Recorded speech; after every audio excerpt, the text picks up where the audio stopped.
Bonjour chers élèves, bienvenue dans cette vidéo. Pour ceux qui ne me connaissent pas, moi c'est vraiment bon. Dans cette vidéo, je ferai un cours complet sur le théorème de Thalès.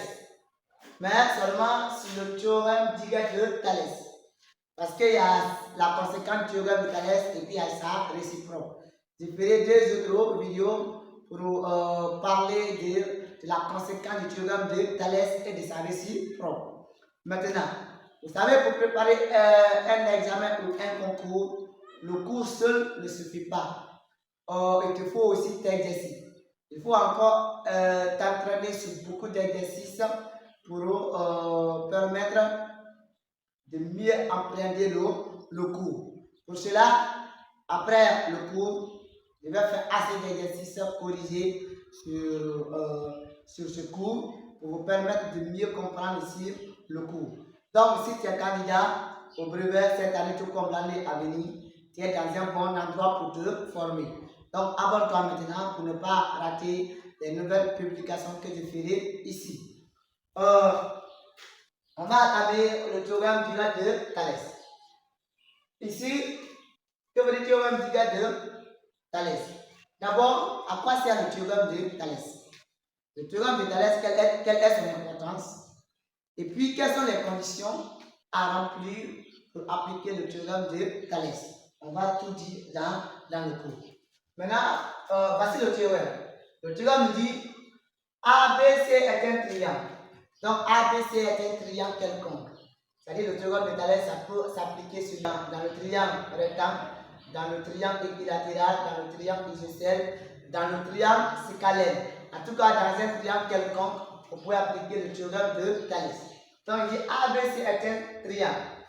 M, un point de côté AB, de la droite AB. ABC est un triangle. M, un point de la droite AB. Un point situé sur le côté AB. Et N, un point de la droite AC. N, un point de la droite AC. Maintenant ici, si la droite BC est parallèle à la droite MN, alors la distance AM sur la distance AB est égale à la distance AM sur la distance AC. Donc, voici le théorème de Thalès. Mais, ce que je vais vous dire, c'est quoi? La maîtrise de la formule n'est pas importante. Mais ce qu'il faut savoir, c'est quoi? Il faut comprendre le concept. Comment on fabrique la formule? Comment la formule a été construite? On va revenir ici. Tout de suite, j'ai dit à quoi ça sert le théorème de Thalès. Le théorème de Thalès, tout simplement, ça sert à calculer des distances dans un triangle. Le triangle peut être un triangle quelconque, peut être un triangle équilatéral, isocèle, rectangle, en tout cas scalaire. Mais l'objectif, le but du théorème de Thalès, ça permet tout simplement à calculer les longueurs ou bien les côtés des triangles. Maintenant ici, il y a deux cas. Parce que il y a des conditions à remplir pour pouvoir appliquer le théorème de Thalès. Quelles sont ces conditions? Il faut d'abord quoi? Pour appliquer le théorème de Thalès, il faut d'abord regarder la figure. Est-ce que la figure là, tu vois des triangles? Il faut d'abord des triangles. Dans ta figure, il faut d'abord des triangles. Maintenant, ces deux triangles-là doivent avoir un sommet commun. Ils doivent avoir un sommet commun. Et puis, ces deux triangles qui ont un sommet commun doivent avoir deux côtés parallèles. Donc, cela veut dire quoi? La condition ici, les conditions essentielles pour appliquer le théorème de Thalès, il faut d'abord quoi? Il faut d'abord deux droites parallèles. Il faut le parallélisme. S'il n'y a pas de droite parallèle, on ne peut pas faire le théorème de Thalès. Donc, si vous regardez très bien ici, il y a deux versions. Première version, on appelle ça triangle emboîté. Regardez la première figure. La première figure, on regarde deux triangles.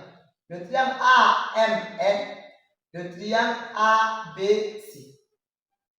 Mais parmi les deux triangles, il y a un triangle qui est plus petit et un triangle qui est plus grand. Le plus petit est à l'intérieur du plus grand. On dit que les triangles là sont emboîtés. Mais si vous prenez le triangle AMN, le triangle ABC, les deux triangles ont un point commun qui est le point A. Regardez, AMN, écrit AMN, et puis ABC. ABC.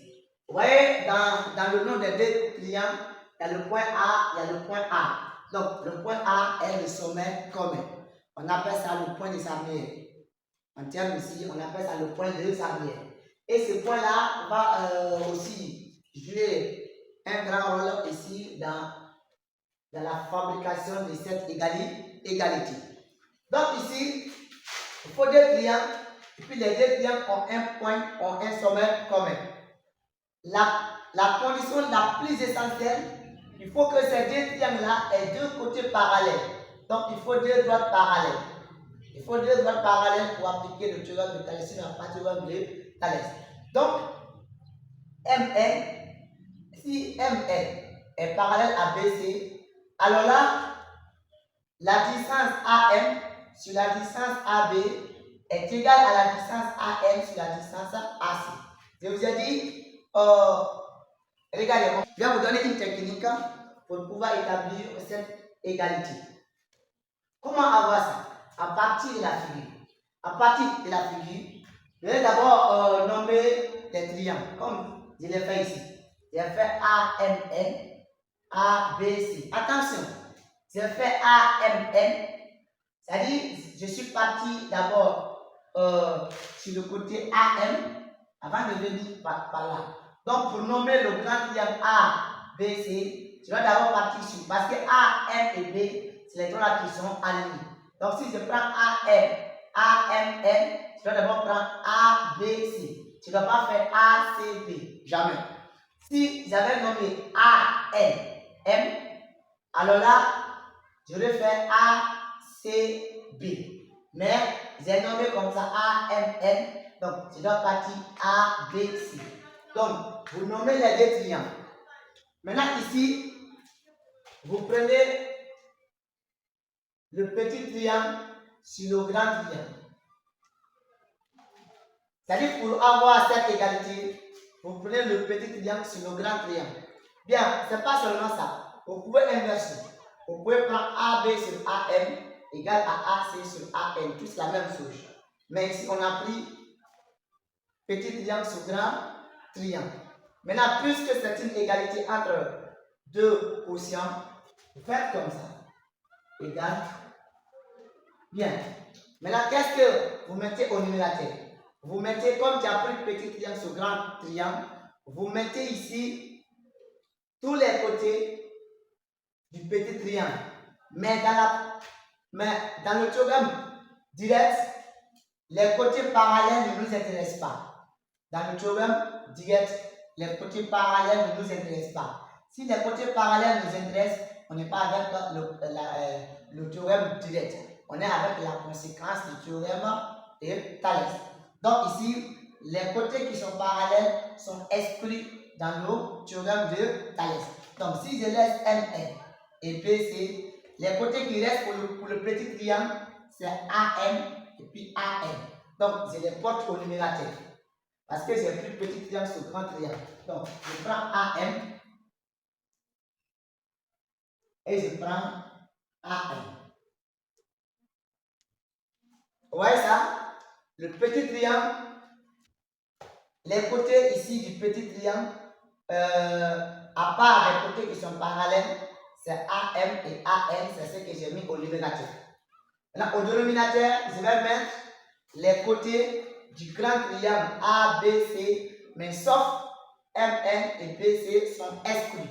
Maintenant, si j'enlève MN et BC dans le calcul, pour le grand triangle, ça va rester AB et puis AC. Mais, revenons ici. J'ai mis petit triangle sur grand triangle. A, les points sur les points. A correspond à A, M correspond à B, N correspond à C. C'est-à-dire que A correspond à A dans le petit triangle, correspond à A dans le grand triangle. M dans le petit triangle correspond à B dans le grand triangle. N dans le petit triangle correspond à C dans le grand triangle. Donc, comme j'ai pris AM, je dois prendre AB. Donc, je prends ici AB. J'ai pris AM, donc je dois prendre AC. Parce que N correspond à C, A correspond à A. Donc, j'ai pris AM, je prends AC. Donc, voici une technique pour ici établir cette égalité. Donc, vous voyez, le côté AM divisé par le côté AB égale au côté AM divisé par le côté AC. Pourquoi j'ai dit cette formule, on ne la maîtrise pas? Parce que le nom des triangles, ça peut varier. On a AMN et puis ABC. Mais dans d'autres exercices, on peut vous mettre comme ça. On peut prendre ici P, Q, R, on met ici K et on met ici F. Vous voyez? Vous avez ici un triangle comme ça. Et puis maintenant, les noms des triangles, c'est varié. Donc, qu'est-ce que tu dois faire? Le petit triangle, tu vas chercher d'abord à nommer le petit triangle. Le petit triangle, c'est PQR. Le petit triangle, c'est PQR. Donc, tu vas dire PQR. Le grand triangle, c'est PKF. PKF. Il faut faire beaucoup attention. Tu as fait PQR. Donc, deuxièmement, tu viens PKF. Parce que P, Q et K, c'est les trois qui sont alignés. Donc, si tu es venu comme ça, P, Q avant d'aller à R, il faut d'abord venir P, K avant d'aller à F. Donc, PKF. Donc, tu dois faire comment? Tu dois mettre les côtés du petit triangle au numérateur, sauf les côtés qui sont parallèles. Donc, dans le petit triangle PQR, quand je laisse le côté parallèle qui est QR, ça va rester PQ et PR. Maintenant, qu'est-ce que je dois porter au dénominateur ici? Qu'est-ce que tu dois porter au dénominateur ici?